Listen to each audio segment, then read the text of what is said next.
Sveiki. Pristatau Jums funkcionalumą, galimybę priskirti nuolaidą klientui, kurią galėtumėt pritaikyti kaskart kurdami sąskaitą būtent konkrečiam klientui. Kaip tai padaryti? Keliaujame į klientų sąrašą ir sukuriame klientą. Pasirenkame jo vardą, pavardę. Pasirenkame kliento tipas, klientas, tiekėjas ar ir klientas ir tiekėjas, koks tai mokėtojo tipas, fizinis ar juridinis asmuo, bei kitus rekvizitus. Toliau galite pateikti ir kontaktinius duomenis.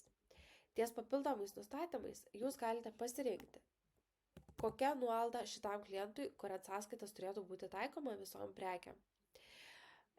Įsivedus procentą, išsaugome klientą ir keliaujame sukurti sąskaitą.